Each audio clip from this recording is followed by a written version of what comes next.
Boa noite, irmãos. Estamos chegando a hora. Estamos chegando às 18h30. Esse horário foi até legal, né? Hoje nós vamos estudar do 2 ao 5. Viu, Bruno? Quando você for mandar lá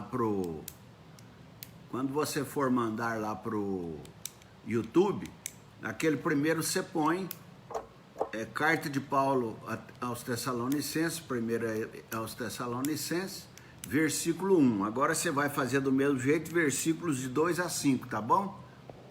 Que aí fica mais fácil pro pessoal. Márcia, minha linda, José Jaime, Ana Maria Martins, hoje à noite teremos aula, né, Ana Maria? Recebi seu material. Você fez além do que eu pedi. Você é uma pastora maravilhosa. A Iranice, lá de São Sebastião do Paraíso. Você sabe que São Sebastião do Paraíso é Tiãozinho do Éden, né? São Sebastião do Paraíso. Então é o Tiãozinho do Éden. A Nayara tá aí. A Maria Lúcia Firmínio. Cadê meu Paulo? Olha a Vânia, só tá faltando o Tonho, Antônio. Nayarinha linda, tudo bom, minha querida? Oi, boa noite para vocês. Hoje nós vamos estudar 1 aos Tessalonicenses, capítulo 1, de versos 2 até o verso 5. Vocês falam, por que, pastor, lá nas cartas, lá nas viagens missionárias de Paulo, o senhor falava um capítulo inteiro? Aqui vai ter dia que nós vamos falar também. Só que tem detalhes aqui que eu não posso pular. Senão você não vai aprender a palavra de Deus. Então, vamos para frente. A Evanilde chegou. Ô, Evanilde, faz aqueles cuscuz lá, aqueles pastéis, aquela comida gostosa e manda para mim de marmita. Por favor, me ajuda aí, Evanilde. Mas então, meus irmãos, nós vamos começar. E a minha oração é para que Deus cuide do seu lar, para que Deus cuide da nossa família, para que Deus cuide do nosso país, que Deus cuide das nossas lideranças, para que Deus cuide dos enfermos, dos enlutados, para que Deus cuide da cidade. Enfim, meus irmãos, a nossa oração é dependência total de Deus, né? Que Ele nos acolha. Vamos então. Você se lembra, eu estou falando em 1 aos Tessalonicenses, capítulo 1, de 2 a 5, tá certo? 1 aos Tessalonicenses, capítulo 1, de 2 a 5. Você se lembra que ontem, no versículo 1, nós falamos sobre que os Tessalonicenses, eles eram em Deus e no Senhor Jesus Cristo. E aí o apóstolo Paulo ofereceu para eles graça e paz. A graça que eu falei ontem, no original, é a graça da salvação de Jesus Cristo. De Jesus Cristo, a graça da salvação. Agora observa o que nós vamos ver no versículo 2. Damos sempre graças. É a mesma graça? Não. Aí que tá. A graça de ontem, que é a graça de Jesus Cristo, é a salvação de Cristo de graça. É o amor de Deus sendo outorgado a você de graça. Então, é pela graça que somos salvos. Agora, o apóstolo Paulo, no versículo 2, ele está falando, damos graça, damos quem? O Paulo, o Silvano e o Timóteo. Damos graças, sempre damos graças a Deus por todos vós. Agora aqui, esse graças a Deus, ele muda. Esse graça é um graça de agradecido. Sempre agradecemos a Deus porque Ele é maravilhoso. Você entendeu a diferença da graça de Deus e de agradecer a Deus? É isso que a gente tem que entender, porque a gente lendo aqui às vezes não entende. É claro que eu não vou ficar falando textos aqui em grego e etc, que não há necessidade. Isso é exegese que o pregador faz e encontra através de pesquisas, da exegese, do léxico e livros e etc. Então, presta atenção. Primeira graça é a graça da salvação. Segunda graça, ele está agradecendo a Deus pelos irmãos, tá certo? Ele está agradecido.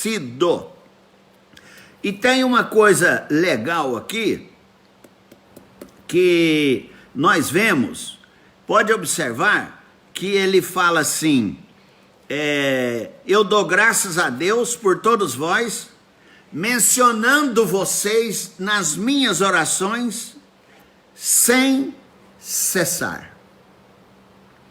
Então você está vendo que ele está dando graças a Deus nas minhas orações que eu faço o tempo todo sem cessar.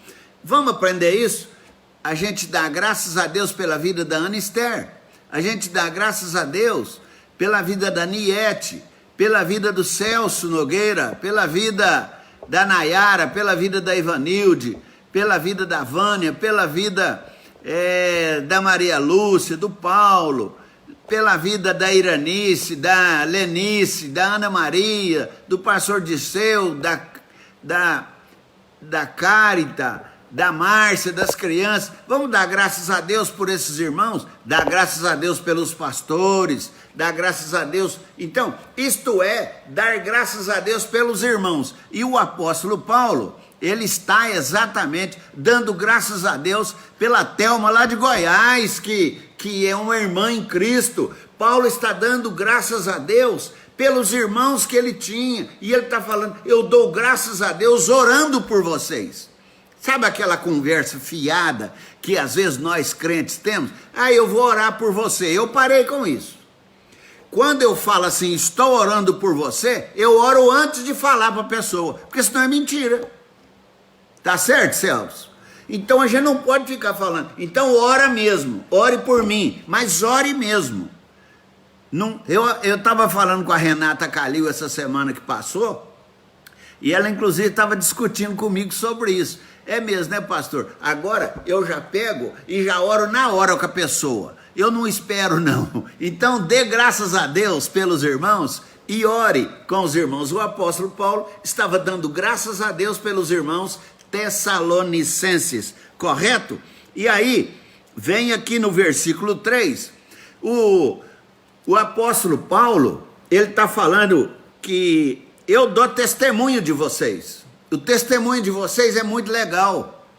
O apóstolo Paulo falando isso do irmão, presta atenção. Presta atenção para você falar bem da Ana Esther. Presta atenção para você falar bem da Thelminha. Presta atenção para você falar bem do Washington, do Celso, da Luciane, minha amadinha linda. Então, a gente tem que ver essas coisas. Recordar o testemunho de cada pessoa. Porque falar mal, o mundo lá fora já fala bastante, né, Neila? Então, quando a gente está falando de irmão, vamos recordar as coisas boas dos irmãos. Porque aí nós vamos fazer o que o apóstolo Paulo está ensinando. E ele fala assim, recordando-nos diante do nosso Deus e Pai. Olha só, é como se ele estivesse conversando com Deus e falando, eu estou recordando de algumas coisas dos Tessalonicenses, ó Deus. E aí ele fala 3 coisas, a fé, a esperança e o amor. Ele fala, o testemunho de vocês é maravilhoso, porque vocês me transmitiram fé, vocês me transmitiram amor, vocês me transmitiram esperança. Então, quando o apóstolo Paulo está falando isso dos irmãos, é isso que nós temos que achar nos irmãos. Eu brinco muito com aquelas pessoas que estão mais próximas de mim, e eu vou aproveitar e brincar com você. Para você falar do testemunho do irmão, você não precisa falar que ele é bonito se ele for feio. Agora, se for bonito igual eu, você tem que falar que é bonito também. Porque tem gente que mente, né? Fala, nossa, você tá tão bonito, tá nada, tá horrível. Então você não precisa mentir. Você fala assim, nossa, seus óculos tão bonitos. Porque aí o óculos não tá mentindo, né? Você não falou que a cara tá bonita. Olha que sapato bonito seu, entendeu? Se tiver muito gordo, não pergunte se tá grávida não, viu? porque eu já fiz cada coisa feia, perguntando à irmã se ela estava grávida. É nada, pastor, é que eu estou gorda mesmo. Então, muito cuidado. O testemunho deles era fé, era esperança e era amor. Então, quando a gente olha que eles tinham uma fé operosa, o que é fé operosa? A fé operosa é aquela que nos dá um trabalho ativo na igreja. Jesus nos salvou, viu, Jaime? Não foi para a gente ficar quieto. A operosidade da fé é que ele salvou para sermos operários dele, para nós trabalharmos para ele. Esse negócio de falar que nós fomos eleitos, você prova que a pessoa é eleita, sabe quando? Quando ela tem uma vida com Cristo, digna do Cristo que a salvou. O que adianta eu ficar falando, oi, Gutão lindo, pastor lá de Jiririca lá, meu Jesus, é lá de Pederneiras. Nossa, Guto, me ajuda aí, Guto. Pelo amor de Deus, escreve aí, Guto. É lá no Vale da Ribeira, eu fui lá na igreja dele, que beleza. Então, quando a gente está falando da operosidade da fé, sabe o que o texto está ensinando, o apóstolo Paulo está falando para os Tessalonicenses? Vocês trabalham, vocês foram salvos, mas vocês denunciam a salvação através do trabalho. Vocês foram salvos, foram eleitos para trabalhar, e eu sei, eu testemunho que vocês fazem isso. Então esse negócio de ficar na igreja falando que é salvo e não fazendo nada, olha lá, hein, pensa bem, olha no seu espelho e pergunta para você mesmo. Mas se Jesus me salvou, eu não vou fazer nada. Você não vai ganhar salvação por fazer alguma coisa, mas você vai fazer alguma coisa por ter sido salvo, entendeu? Vai, arregaça as mangas e não fica escolhendo serviço não, que tem gente que quer trabalhar na igreja só se for cantando e liderando louvor, só se for tocando. Eu vejo poucos, mas vejo. O irmão chega mais cedo para limpar os bancos da igreja. Ninguém vê. Né, pastor Dirceu? Ninguém vê. Mas para quem que ele está fazendo? Para aquele que o salvou. Então a operosidade da fé é você ter certeza que você tem uma fé operosa porque você está no serviço de Deus. Você trabalha. Quando o pastor fala assim, nós vamos lá para a congregação de Agrochá. Opa, bora, não precisa ficar esperando falar mais. Você já sabe, tem um irmão aqui na nossa igreja que ele fala, pastor, quando o senhor fala, é ordem. E esse irmão está doente hoje. Ele está internado no hospital porque ele está com crise renal que chama Altino. Orem pelo Altino, viu? O Altino está internado no hospital. E eu não vou lá ver ele, não. Eu não, esse negócio de pandemia aí, eu vou pedir o pastor Manuel para ir lá. Eu não vou, não. Você é bobo? Esse negócio, eu já sou velhinho, do grupo de risco. Ah, mas Deus protege, é claro que protege. Se for preciso, eu vou sim, viu, irmão? Eu tô brincando. Então, depois que fala da fé, o apóstolo Paulo fala, eu também dou testemunho da esperança de vocês. Eu dou testemunho, Tessalonicenses, da esperança firme que vocês têm. Vocês têm esperança firme. Vocês são pessoas firmes. Vocês têm uma vida servindo a Deus o tempo todo. Vocês estão o tempo todo, sabem que estão no caminho. E vocês suportam tudo. Tudo que vem, vocês suportam. Vocês suportam o pastor chato. Vocês suportam o presbítero chato. Vocês suportam a Anister chata. Vocês suportam o irmão chato. Vocês suportam o pastor Adilson chato. Vocês suportam tudo na igreja. Sabe por quê? Porque você sabe que vale a pena suportar. Porque você está indo no caminho de Deus, na esperança de chegar na morada eterna. Entendeu por que a gente vai suportar? Porque nós temos a esperança de vida eterna, viu, Lidiane? Nós temos essa certeza, essa segurança que a nossa vida dá para ter essa esperança, porque nós sabemos o caminho que estamos fazendo. E por fim, nós vamos ver Irmã Noemi, dá um abraço na Noeli aí, no André, no Lucas, viu? Deus abençoe vocês. O texto fala do amor abnegado. E ele fala, então, eu dou testemunho de vocês, Tessalonicenses, perante Deus, que vocês têm fé operosa, vocês têm esperança firme e vocês têm amor abnegado. O que é o amor abnegado?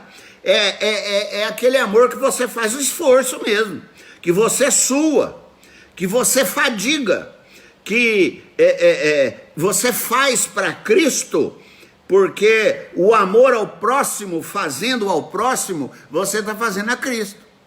O que Jesus Cristo ensina para você e para mim? Que quando nós deixamos de dar água, de dar comida para um daqueles miseráveis pobres, Jesus Cristo fala, vocês estão deixando de dar para mim. E os tessalonicenses, eles observavam isso. E eles davam as coisas para as pessoas. Então agora, nós estamos numa campanha cerrada, sem pesar os irmãos, é claro, mas hora que a junta diaconal pedir alguma coisa, vamos dar se nós tivermos. Se não tiver, a gente pega lá. Também é para nós. Nós não precisamos ficar preocupados. Então, meus irmãos amados, vamos sempre pensar que o amor abnegado é aquele que tem esforço, tem suor, tem fadiga, e nós fazemos por amor ao próximo. Fazendo por amor ao próximo, nós estamos fazendo para Jesus, não apenas falando. Tem gente que fala demais e faz pouco. Para de falar, age. E não esqueça de mais uma coisa, o que a mão direita faz, a esquerda não precisa ficar sabendo, tá bom? Vamos pensar nisso.